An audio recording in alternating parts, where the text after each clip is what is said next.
আসসালামু আলাইকুম। আমাদের কাছে প্রায় বাবা মারা আসেন একটা কমন সমস্যা নিয়ে, সেটা হচ্ছে শিশু বিছানায় প্রসাব করে। এখন শিশু কেন বিছানায় প্রসাব করে, কত বছর বয়স পর্যন্ত বিছানায় প্রসাব করলে বা কত বড় হওয়ার পরেও বিছানায় প্রসাব করলে সেটাকে আমরা গুরুত্ব সহকারে বিবেচনা করবো বা চিকিৎসা প্রয়োজন আছে, সেই জিনিসগুলো অনেকেই জানেন না। তো আজকে আমি আলোচনা করব বিছানায় শিশুর প্রসাব সম্পর্কিত সমস্যা নিয়ে, যেটাকে আমরা সাধারণত ডাক্তারি ভাষায় বলি নকটার্নাল অ্যানিউরিসিস। সাধারণত দেখা যায় যে বাচ্চাগুলো পটি ট্রেনিং হয়ে গেছে, দিনের বেলা হয়তো বলতে পারছে যে প্রসাব এসছে, সে টয়লেটে যাচ্ছে, বাট ঘুমের ভেতরে সে প্রসাব করে দিচ্ছে। এখন যে জিনিসটা আসলে আমাদের জানার প্রয়োজন সেটা হচ্ছে কত বছর বয়স হলে আমরা এটাকে সমস্যা হিসেবে দেখব। আমাদের কাছে সাধারণত 5 বছর পর্যন্ত যদি বাবা মারা এই সমস্যা নিয়ে আসেন, সেটাকে আমরা খুব বেশি গুরুত্ব দেই না, এই কারণে যে 5 বছর পর্যন্ত সময় ম্যাক্সিমাম একটা শিশুর পটি ট্রেনিংয়ে লাগতে পারে। এখন পটি ট্রেনিং সাধারণত আমরা কত বছর বয়স থেকে দেওয়া শুরু করব? আমরা যে অ্যাডভাইসটা সবসময় বাবা মাকে দেওয়ার চেষ্টা করি সেটা হচ্ছে 2 বছর বয়স হয়ে গেলেই আপনার শিশুকে অবশ্যই পটি ট্রেনিং স্টার্ট করতে হবে। এটা হচ্ছে ম্যান্ডেটরি।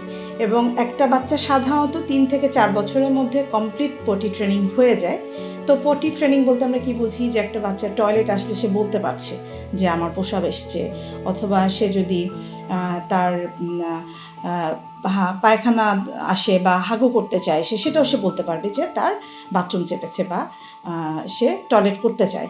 তো যে ক্ষেত্রে আমরা দেখি যে 4 বছর হয়ে গেছে পটি ট্রেনিং হয়নি, সেই ক্ষেত্রেও আমরা ম্যাক্সিমাম 5 বছর পর্যন্ত অপেক্ষা করতে পারি।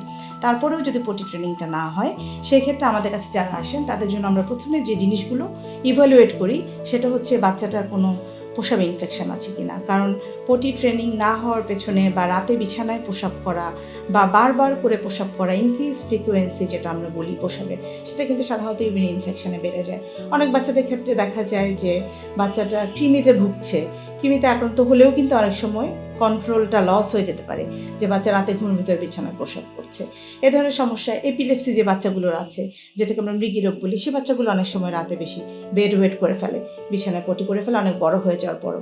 সেক্ষেত্রে আমি সবসময় পরামর্শ দিই যে এরকম সমস্যা যদি আপনারা ভোগেন, আপনার শিশুটি 5 বছর বয়স হয়ে গেছে, তারপরেও পটি ট্রেনিং হয়নি, সে বিছানা ভিজিয়ে ফেলছে, আপনারা আমাদের কাছে আসুন বা আপনার নিকটস্থ কোনো শিশু বিশেষজ্ঞের পরামর্শ নিন। যে জিনিসগুলো ইভ্যালুয়েশনের দরকার আছে, তার হেলথ স্ট্যাটাস কেমন আছে, তার কিডনি ফাংশন কেমন আছে, তার ইউরিন ইনফেকশন আছে কিনা, এগুলো ইভ্যালুয়েট করে এটার পরিপূর্ণ চিকিৎসা আছে, চিকিৎসা নিন, আপনার শিশুটি পরিপূর্ণ ভালো হয়ে যাবে। ধন্যবাদ সবাই।